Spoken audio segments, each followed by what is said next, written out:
This is a blast. I love this. Oh my God, we're talking about nationalism and populism. Are you kidding me? And the Greeks? Let's go. I'm Michael Shellenberger. I'm CBR Chair of Politics, Censorship, and Free Speech at the University of Austin, and this is Return of the Strong Gods. I chose this book. This is my favorite book right now. I'm not saying it's the book that's influenced me the most or it's the most important book in my life, but it's the book I'm thinking a lot about right now. This is a book that was written in 2019. It really describes well the victory of Trump, the ascendance to power of Trump in 2016, and also of other populist nationalist parties around the world. So if you want to understand what's happening at this very moment, which is arguably the biggest story in the world, probably is the biggest story in the world, this is a guidebook to that. This isn't like my favorite book. This isn't the book that's influenced me the most. But for me, this is the book that best explains the times we're living through right now. This is a book about nationalism. It's written by the editor of a magazine called First Things. And the idea basically is that we've lived under a particular set of ideas since World War II, that very understandably we got out of World War II, out of the Holocaust, out of the horrors of 40 million deaths out of World War II. And the American establishment in particular, both on the left and the right, felt it was very important to sort of tamp down intense feelings in general and intense dogmas, whether religious dogmas or political dogmas, whether communism or fascism. And so this is really an intellectual history of the post-war 1945 until really the book was written in 2019. I think the book was probably published and sort of forgotten and has been rediscovered now by a number of folks, including us. Also N.S. Lyons, who writes for Substack a lot about China and about the changing world order. But the idea is, and one of the ideas that we've been exploring at UATX and in our class on pathocracy, is how bad things can come out of good things, how good people can do bad things, and how bad ideas can come out of good ideas, or bad ideas can come out of good ideas if they just go too far, or if they apply to areas where they shouldn't apply. And one of the characteristics that the post-war period was responding to was totalitarianism, which Hannah Arendt very famously described as sort of the penetration by politics of every domain of life, into family, into culture, that everything had to be fascist or communist, and that was a big part of what totalitarianism was. So this book argues that with the return of nationalism and populism by President Trump and by other populist nationalists around the world, that you're seeing the return of strong gods, by which the author means literally gods, religious gods, old-time religions, but also the idea of the nation as a community of a sovereign community of fundamentally equal individuals with a common identity. And for me, this really explains both the rise of Trump, the power of Trump, the fact that this book kind of comes out in 2020. I think it's kind of forgotten because people think after Trump loses the elections that was just a sort of aberration, 2016 to 2020, that was just a kind of weird moment that we'll just do best to forget. And really what this book is arguing is that the Trump presidency signifies the end of a particular period, an 80-year period from 1945 to 2025, where we wanted to emphasize globalization, we wanted to emphasize pluralism of ideas, what you might even call a moral relativism, this idea that we're all sort of more human than we are American, that our primary identity should be a global identity, that people should be able to cross borders freely, that goods should be able to cross borders freely. This was the consensus for a really long time on both the left and the right. And over time, it gave rise to what many of us, including myself, view as a form of totalitarianism, a kind of censorship, a global censorship demanded by the European Union and the U.S. government, a kind of warfare to prevent populist political candidates from even running for office. We saw that against Trump, but we also see now they've canceled the elections in Romania, where a presidential candidate who's a nationalist populist was on the verge of winning. And we just see this kind of encroachment, a desire for us to have digital passports where we have to, that would monitor our social media posts and also decide whether we got into countries. It would measure whether or not we are vaccinated. legitimated or not. And these systems of control started to come in that were basically anathema, that were the opposite of what the United States and others wanted to promote after World War II. So it's really a story, it's a classic tragic story, or this kind of a heroic figure at the beginning, at that 1945 period, that's championing freedom and tolerance and pluralism, comes to become the very thing that it had fought against, which was totalitarianism. So Return of the Strong Gods, an amazing book. I encourage you guys to read it. And yeah, with that, I think would love to get your thoughts and comments on it. When you say strong gods, does he literally mean the Greek gods? And if so, how does that manifest in society? Yeah, I mean, he doesn't necessarily say it's all about the Greek gods or the Christian god or the Jewish god or the Hindu gods or whatever it might be, but he's saying those traditional religions have certainly come back in a strong way to, demand their recognition. And it's not just the traditional religions like the Christian church, the Catholic church. It's really about a deeper set of mythologies and myths that gave rise to the West. So a lot of the things that we've been studying here about the ancient virtues of courage, of truth, of justice, these are things that were seen as sources of dogma and too much intensity after World War II. The idea was that all of that was just too much. We needed a kind of weaker set of values, a stronger focus on science and rationality, and not on this kind of heroism that you see celebrated in the ancient Greek, because that was viewed as sort of contiguous with totalitarianism, or the kind of giving rise to these authoritarian figures. So it's definitely a return of those more ancient virtues and values, as well as those traditional religions. And I see this particularly, I don't know if you guys have seen, but in the last few days, more and more data has come out about how people voted in the last elections. And it turns out that basically everybody under 25 is more conservative, has voted more conservative than baby boomers, but really any of the older generations. We'd seen that a lot of young men in particular have been in a backlash against a kind of overly feminized prioritization of feminine values, and men you see this rise of the manosphere and Joe Rogan and Andrew Tate, and a kind of sense of manliness coming back. So I think that's also one of the strong gods, is a kind of sense of manliness. But then I think at the heart of it is just this idea of the nation. That's the main way that we're connected in so many ways. And we've forgotten about that because we are so global. We travel around the world. We have products from elsewhere. Very few things are produced here. They're produced in China.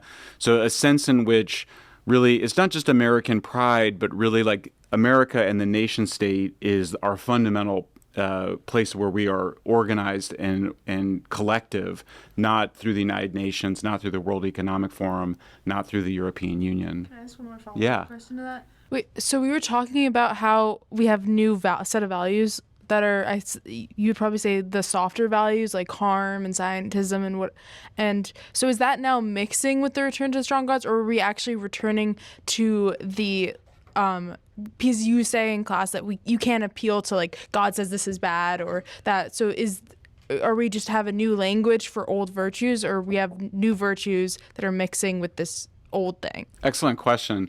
I think there's sort of two things going on. On the one hand, yeah, as you mentioned, the really dominant values in our society that have been dominant for decades have been the values of sort of care and compassion. To some extent, that's just part of the Christian Western tradition, is the reaction to the Roman, values. I don't know what they call that. Just the very overly emphasis on strength and domination, and much more about care. But that's become sort of a central value, at least for many modern people. And then the other one, this sort of thinner sense of individualism, or sort of individual self-creation. That sort of, hey, it's up to you. You do what you want to do, whatever feels good. It's all up to you. It's very kind of thin and weak. It doesn't have that strong sense of no, you should be courageous. You should be truth-telling. You should have these deeper, more ancient virtues. So those are coming back. But I think fundamentally, there is some evidence that there's a slight increase in the number of people that believe in God over the last few years. But really the big thing is just the return of a sense that we're Americans. And so, when you see this recent effort by Trump to try to get peace in the Ukraine, and there's a conflict in the Oval Office between him and the Ukrainians, and you see a whole debate over what is our obligation there, there's just overwhelmingly a sense right now in the country, and that led to the election of Trump, that we're overextended. we're trying to be police officer to the world, and we've got a lot of really wounded veterans here, some of whom we see on the streets, of Austin, or you see around the country, struggling with addiction, struggling with mental illness. We have, a deep needs here in terms of educating our young people, in terms of making our universities free again. And so there's a sense in which it's not just necessarily just a turning inward, but it's a sense in which, that America, I think more than Christianity or any other religion is where our focus and where our orientation should be. Yeah. So you talked about return of the strong gods could also mean return of the manly men, and in class we talked about how there's weak men, manly men, gentlemen. Yeah. So do you think it's only going to be the rise of manly men like Andrew Tate, or do you think there's a chance that it could also be the rise of gentlemen? Super interesting question, and one of the books I love and could also have easily have done here is Manliness by the great former Harvard professor of emeritus Harvey Mansfield. And his idea, as you said, it's sort of that you have really three classes of men: weak men who are too weak to defend themselves or others, manly men who have aggression and violence and are capable of defending themselves and others but can't control it and will engage in cruelty and even sadism just to express their own power. And then the gentleman who is capable of violence and aggression but is able to control it and would never abuse his powers to take advantage of people that he could take advantage of. And it's a really lovely kind of picture. And I do think that there is this big question that's happening right now about what is a man in this? What should a man be? What's the highest exemplar of men? And you do have this huge attraction to Andrew Tate, and on the one hand, coming out of a ultimate fighting sort of sport that on the one hand it has a lot of discipline and even beauty to it, but on the other hand has some scoundrels, I would say, like Andrew Tate, who's been strongly suspected of sex trafficking and violence against women. But then you also have characters like Jordan Peterson, who's now one of the most famous, maybe the most famous public intellectual in the world, who's trying to represent a different kind of manliness through a gentlemanliness. So we hope, we certainly see in Trump and Elon both of those manifestations, I would say. On the one hand, manly men who will be very aggressive and strong, but also I think have been capable of rising to a higher level of wisdom. And in fact, as soon as this meeting ends, I'm about to go publish an article raising some concerns about the Trump administration starting to potentially abuse some of their powers, at least on free speech and privacy and on separation of powers. So I think that we are on a knife's edge, and it would be a tragedy for those who have ushered in the return of strong gods to abuse those powers and to not heed the warnings that they are engaged in hubris or arrogance or too much pride, because there is a lot of pride from the people that had felt really put down over the last 10 years and are now in power and in a position to use it. Yeah. Do we see this oscillating pattern sort of throughout history where, after World War II, people became more progressive, it was more, freedom of choosing yourself, weaker values, and now we're at the end of this period where these more conservative, traditional values are coming back? Is this like an individual point in history, or is this part of a larger pattern where we go too progressive and then too conservative and then keep on pushing back and forth? And if that is a pattern, will we ever reach an end? It's a great question. It came up in class a lot, too. I mean, it's sort of the only way to really properly understand the current moment in many ways, including the triumph of Trump and the MAGA coalition, is through the lens of Greek tragedy. That you can sort of look at the polling data and you can say, well, the young people are moving in this direction and the boomers are getting older and, there's these differences between women and men. But when you really when you pull back and you just look at what's happened over the last decade, what you see is a heroic journey by the President of the United States, like him or dislike him, in the sense that he only achieved his high levels of power. Because remember, he won the popular vote. They got a majority of Republicans in the Congress. There's a majority of conservative Supreme Court justices. There's not a lot in the way of that coalition other than maybe themselves. And so, so I think if you really understand that, you kind of go, how did Trump come to power? It was thanks to his enemies. This is one of the great contributions of tragedy. One of the great contributions of the Greeks is that the hero and his enemies are aligned in this journey. They're in a deep relationship. So if Trump, Trump's incredible power right now, he would have had a fraction of that had he actually been reelected in 2020. Instead, the January 6th happened. People basically said that Trump was done for. The New York Post ridiculed him. New York Post being one of the most important sort of center-right or conservative newspapers, just ridiculed Trump. You had the Florida governor openly criticizing him, running to compete for him. They then raided his home in Mar-a-Lago, Florida, which is just the FBI raided his home, which is just unprecedented in American history. I mean, even if you think he maybe should have cooperated more than Biden, I mean, Biden basically had similar kinds of documents at his house. They went into the bedroom of a former president of the United States, which in our history is a very shocking thing to do, trying to put somebody in prison, trying to keep him off the ballot. These are things that we really hadn't seen the system do against a sitting or former president in American history, all of in the context of the intelligence community having abused its powers to spy on Trump, to falsely accuse him of being a puppet of Putin because of some supposed sex blackmail operation. I mean, it's an incredible story when you pull back to it. And the entire time, the left is being warned by people in their coalition that they were going too far, that they were transgressing, that they were engaged in hubris and arrogance. And Trump's one of his most famous statements he made, and he made it repeatedly, was he said, they're not coming for me, they're coming for you, and I'm in their way. And so the sense was that he ended up, and then you of course you have this shocking, incredible assassination attempt on live television. I mean, it's really like the Greeks have nothing on the Trump saga over the last decade. And I think the public's reaction was, the deep state, the Democrats, the administrative state, it's out of control. And we just, we need a tough guy. And that a lot of the support for Trump wasn't that he was even a good guy, or even, much less a kind of traditional hero, that he was really a tough guy. He was like Tony Soprano or Walter White in Breaking Bad, that he was somebody you wanted precisely because he was so tough and rough that you knew he would stand up against a larger threat. So, I think this is also an incredibly important moment for Trump, whether he can go beyond that anti-hero status and become the wise king. I mean, just to complete the drama, we had a mad king as our president until a couple of months ago. I mean, just how crazy and symbolic the entire episode has been. But yeah, I think that it's like every moment that's happening, we're in an accelerated timeline the next, I think, 5 or 10, maybe 15 years. And then after that, things will calm down. But people that want to kind of imagine we know what will happen next, we have no idea, because it could go either way, both for the president and I think for his opposition.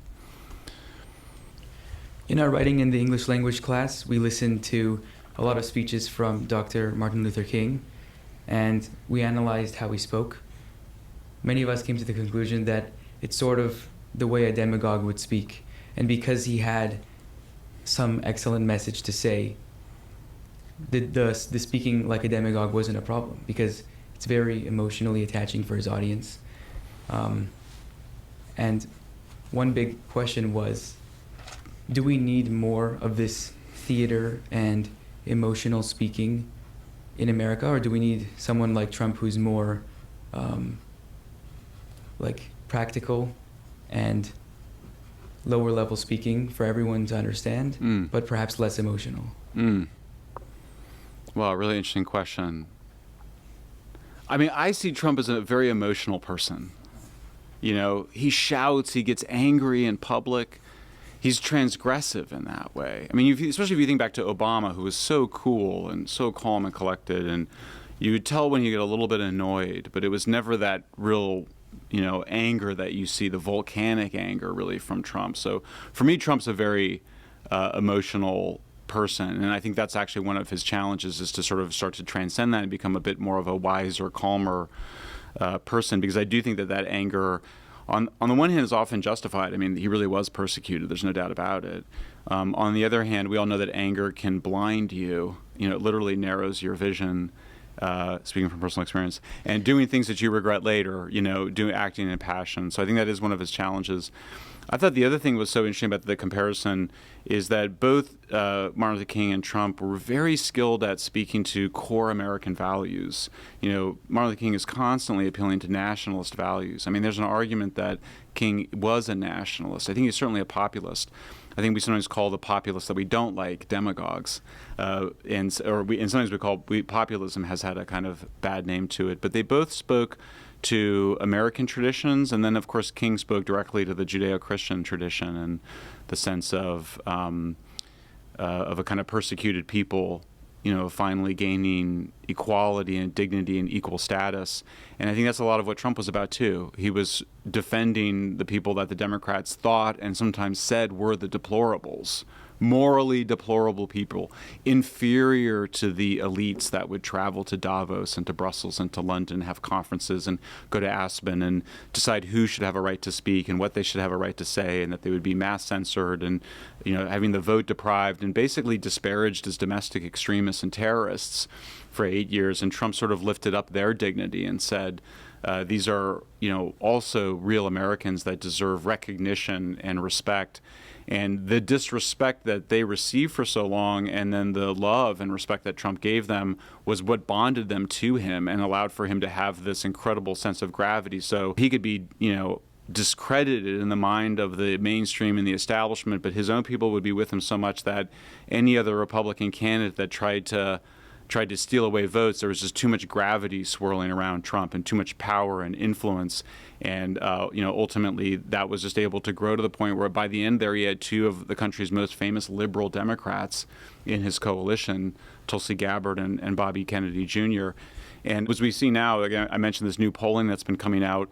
It is a little bit like what a lot of people suspected, but we couldn't prove, which is that there was just a lot of Democrats and liberals that voted for Trump. So I think both men, in the sense, they both had their low moments too. In King's famous "I Have a Dream" speech, he talked really resentfully and angrily about the debt that America owed to him. And then the gospel singer Mahalia Jackson was behind him, and she had heard him kind of riffing on the "I Have a Dream" speech for like a few weeks before that, and she just yells out from the back of the dais, "Tell him about the dream, Martin." And you can see him on the video. You can't hear her, but you can kind of see him go, "All right." And at that point, he gives the "I Have a Dream" speech, and I think that's sort of the speech that I think we finally saw from Trump as well when he addressed Congress. It was much more uplifting. It wasn't as bitter as his convention speech was. So I do think that they both have those bright mountaintops to reach for. Trump, I think, is still reaching for it, but huge amounts in common between both men. That's an excellent answer. Another element in King's speeches is that he'll call on fringe groups, not necessarily like fringe extreme, but parts of political parties that he wants to join in his team, like moderate people in the South or parts of the liberal coalition or whatever it may be, NAACP. Right now we seem to have like two kinds of beliefs. Either you're left or right, or maybe you're somewhere in the middle and you don't want to say that you're either one because they're too extreme. Do you see like a combination of the two in the future, or maybe more splinter groups? A combination of both left and right, you mean? Or because maybe a middle party because of these two extremes, or do you see maybe more smaller groups of people who believe specific things, like the groups that MLK called on? I think that definitely we're in this disorienting moment in many ways, where I described once when I first testified to Congress about free speech and censorship, I described how disorienting and confusing it was for me to have to defend free speech. That seemed like something that an American would never have to do, to make the case for why you should have free speech.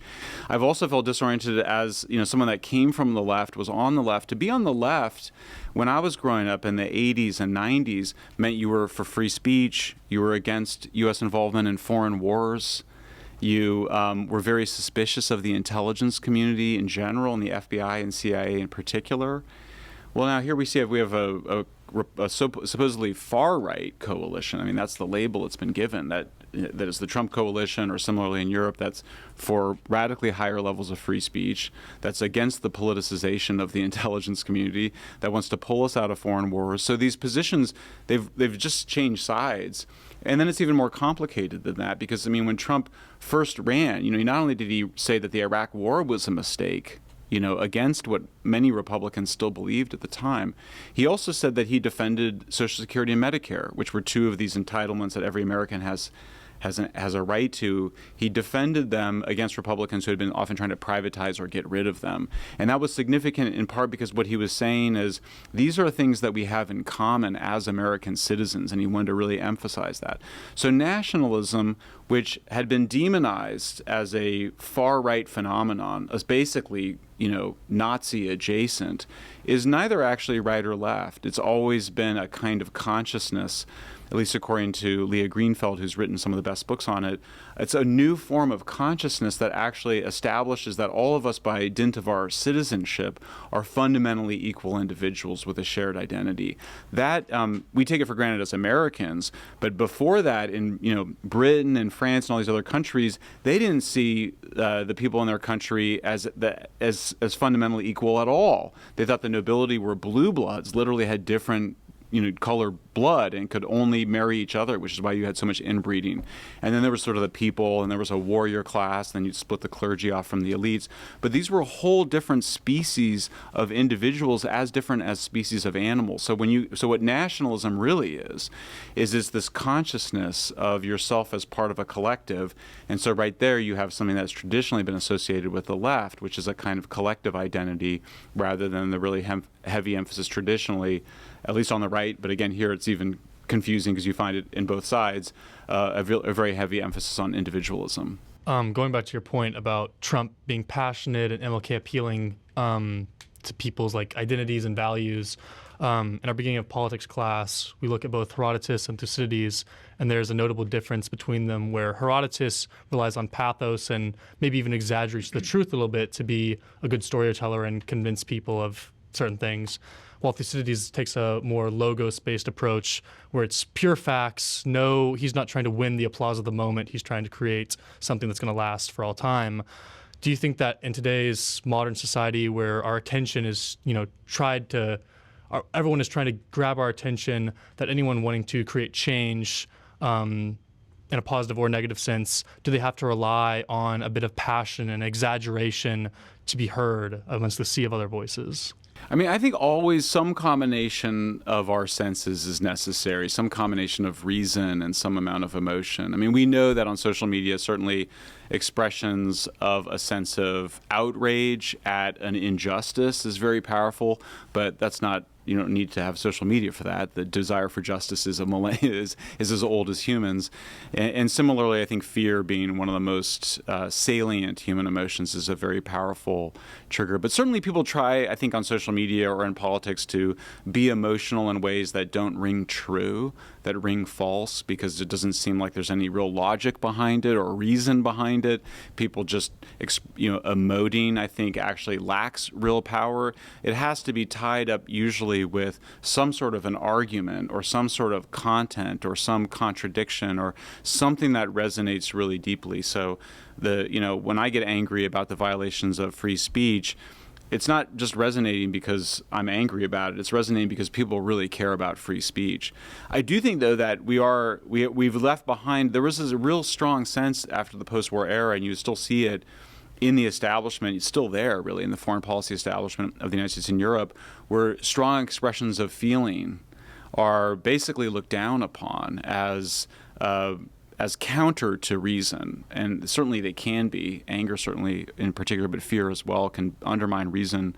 But I do think that Trump has opened up or moved the Overton window so that those kinds of expressions of emotion are much more common and accepted by people than they used to be. And I do think that's also part of the return of the strong gods. We might add to the list of strong gods not just nationalism and religion and manliness, but we might also add expressions of vital, passionate feelings as well. Building on what Eitan was talking about, how we're very individualistic.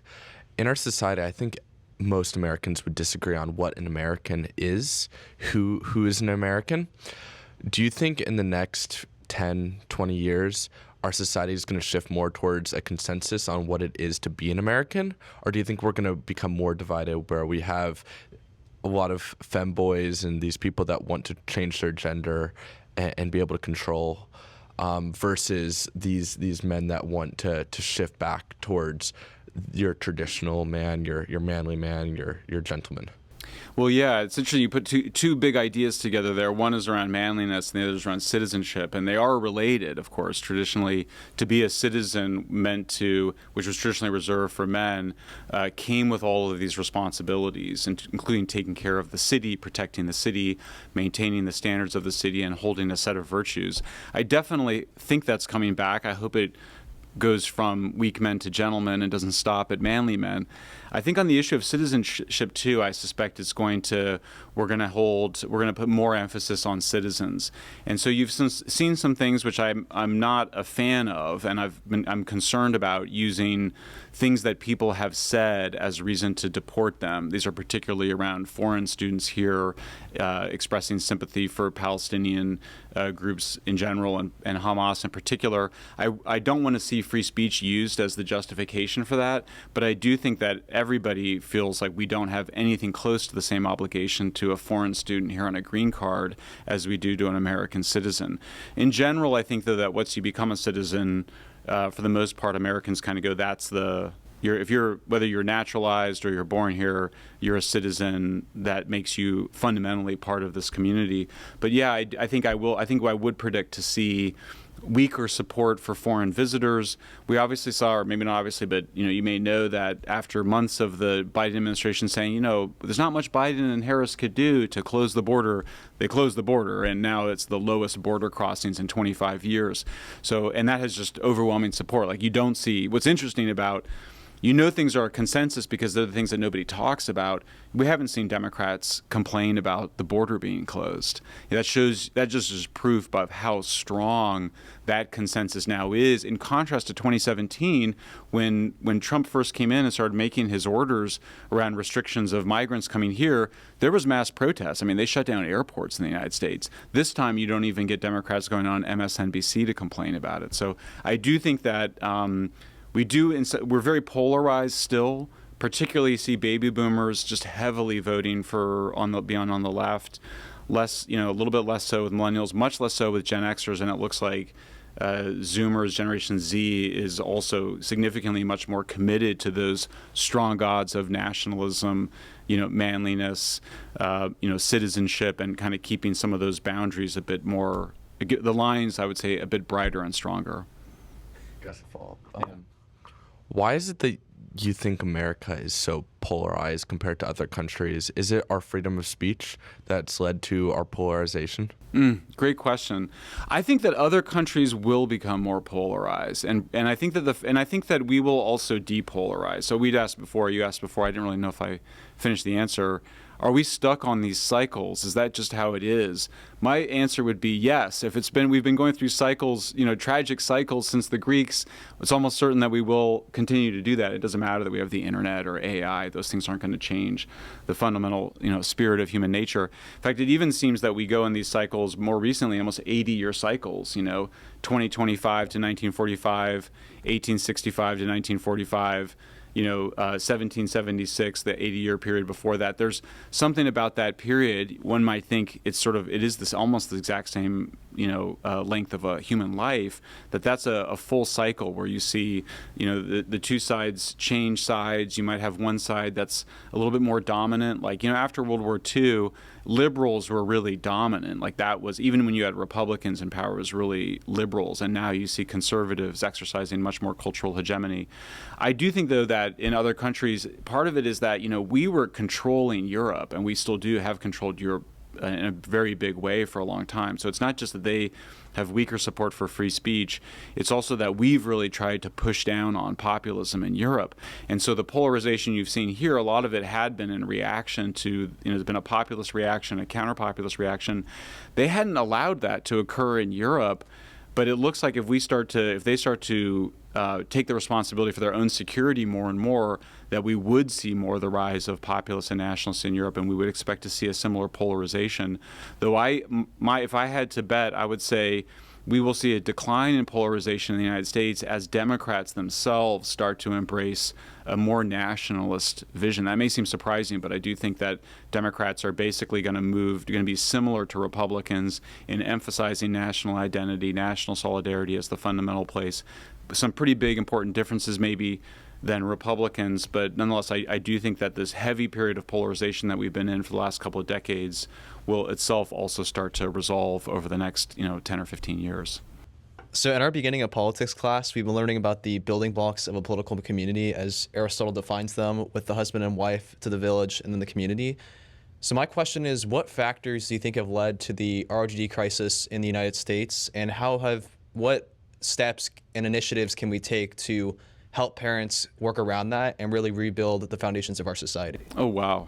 ROGD meaning rapid onset gender dysphoria, which many of us think is what caused a lot of particularly adolescent girls to identify as boys. Wow, that's a huge question with a long answer. One thing I will say, though, as it relates to this, is I do think one of the strong gods is family, and that was something that we saw this very globalist, elite, technocratic, expert-driven class really try to get in the way of. In California, for example, they would allow teachers to hide from parents that their daughters might start identifying as boys. That's something as a father of a girl, I would absolutely, not only would I need to know that, I would just be furious if the school kept information like that from me. But the schools felt like they had the right to do that, to get in the way of the sacred bond between a father and his daughter, which, as you can imagine, is just something that parents will die to protect. So when you mention strong gods, nothing stronger than a father's care for his children, and to get in the way of that is absolutely shocking, and it shows you how far things got and why people that maybe didn't like Trump at all, and maybe were Democrats even, would end up voting for him. I think the roots of it are, the basics of how a social contagion have been pretty well known for a number of decades. When I was a boy, anorexia was eating disorder and bulimia that was actually spread by doctors talking about other girls having it and warning against it. So just to wrap your mind around that, it was people warning against this disorder that created the disorder. That's how sensitive young women in particular, there's something about that age. It's very social. Young women at that age, I think young men too, maybe more with young women, have a real intense desire to have identity and to have some sense of belonging. And clearly that was an internet-driven phenomenon where girls who were struggling with anxiety, depression, maybe autism, maybe even even same-sex attraction, though it appears that anxiety and autism were probably bigger factors, spending way too much time online and really being sucked into what I think can only be described as a cult or a high-control group, where people are really brainwashing them and convincing them of providing really easy answers for their problems. There's puberty for some girls in particular can be very uncomfortable and can create a lot of discomfort. And so if you have somebody that's saying, I have an instant remedy for your discomfort, and it's that you're the wrong sex and we should change your sex, very sinister, really. And when you think about it, and also a testament to how weak those family ties and community ties became, that these complete strangers would be able to persuade a young woman that she was the opposite sex and that was the cause of her distress. The other interesting thing, just to bring it all full circle, the other interesting thing about that particular case, when you interview parents that had a daughter that suffered from rapid onset gender dysphoria, one of the things that they'll tell you is that they only were able to stop it when the father came in and said, no, we're not going to block her puberty or put her on testosterone or allow any surgeons. It really took the men finding their manliness and coming back in touch with their manliness to stop it. It's not to say that it didn't happen with some mothers, but in the cases that we looked at, it was often the men who were like, no, we're not going to allow this. And so some of my students, we have one of the key ideas that we had this term was decadence, and the students would be like, what is decadence? Like, what does that even mean? And I would say it's best just summarized with the expression, good times make weak men, make bad times, and I think and then bad times, make strong men. So you see that is the full cycle, and I think that we've been coming out of an era of weak men that explains the rapid onset gender dysphoria just as much as the internet and the anxiety crisis among young people does. Thank you guys. Thank you. We'll see you guys tonight. Hey, can we to the